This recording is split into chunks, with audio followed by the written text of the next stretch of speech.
क्या वचन देखते हैं। पहला पत्रस अध्याय उसका 5 उसका 6 वचन, परमेश्वर के बलवंत हाथों के नीचे दीनता से रहें। जैसे रहें, गुड़गुड़ाना नहीं चाहिए, दुख आया उसको सहन की शक्ति दी तो परमेश्वर देगा। क्या लिखा है? इसलिए परमेश्वर के बलवंत हाथों के नीचे दीनता से रहें। कैसे रहें? पहले हमने क्या देखा वचन, तुम पर इसलिए लिखा है कि पहला वचन हमने देखा, तुम परमेश्वर के नजदीक आओ तो परमेश्वर तुम्हारे पास आएगा। हालेलुया। लिखा है कि इसलिए परमेश्वर के बलवंत हाथों के नीचे दीनता से रहे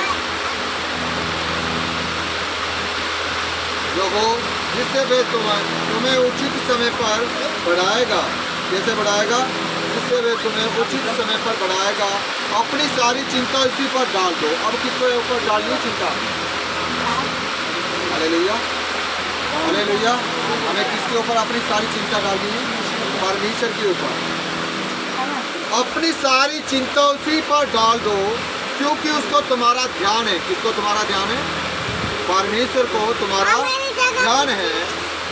सचेत हो, क्या रहे? सचेत रहो और जागते रहो, यानी कि चौकस रहो और जागते रहो। तुम्हारा विरोधी शैतान गरजने वाले क्या है? सिंह की समान इस खोज में रहता है कि किसको फाड़ पाए। अब हमें क्या रहना है? चौकस रहने की हमें जरूरत है। हालेलुया।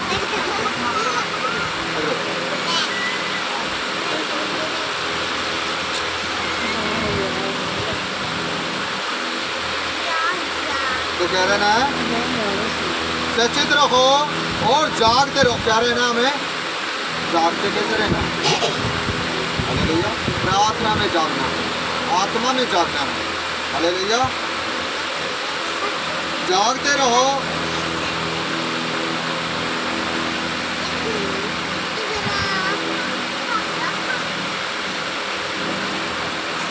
क्योंकि तुम्हारा विरोधी शैतान गरजने वाले सिंह के समान इस खोज में रहता है कि किसको फाड़ पाए।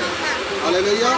शैतान किस खोज में रहता है कि किनको मैं फाड़ूं और किसको मैं घायल करूं, उनको नष्ट करूं। यानी क्या है? इस खोज में रहता है कि किसको फाड़ पाए।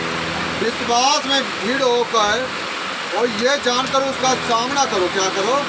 शैतान का सामना करो। क्या करना है हमने? कैसे सामना करना है? अपनी चिंता किसके ऊपर डालनी है? हालेलुया। हमारा विश्वास डगमगाए नहीं ना पाए। हमारे विश्वास में हमें क्या करना है? दृढ़ होकर उसका सामना करना है। हालेलुया। विश्वास में दृढ़ होकर ये जानकर उसका सामना करो कि तुम्हारे भाई जो संसार में ऐसे ही दुख भोग रहे हैं। कैसे दुख भोग रहे हैं? जैसे ये भोग रहे हैं। हालेलुया। यानी लिखा है वचन, अब परमेश्वर जो सारे अनुग्रह का दाता है। कैसा दाता है? अब परमेश्वर जो सारे अनुग्रह का दाता है, जिसने तुम्हें मसीह में अपनी अनंत महिमा के लिए बुलाया है। अब तुम्हें क्या कर दिया? अपनी अनंत महिमा के लिए बुला लिया है। क्यों बुला लिया? कि इसलिए बुलाया कि तुम परमेश्वर से शांति पा सको, आशीष पा सको, वो खुशी पा सको। हालेलुया।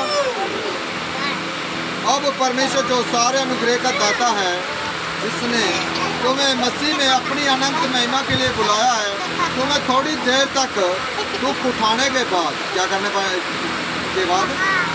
तुम्हारे थोड़ी देर तक दुख उठाने के बाद आप ही वे तुम्हें सिद्ध और शिखर और बलवंत करेगा। उसी का साम्राज्य युगन युग है। आमीन। हालेलुया। अब हमें क्या करना? विश्वास में दृढ़ होकर उसका सामना करते हैं।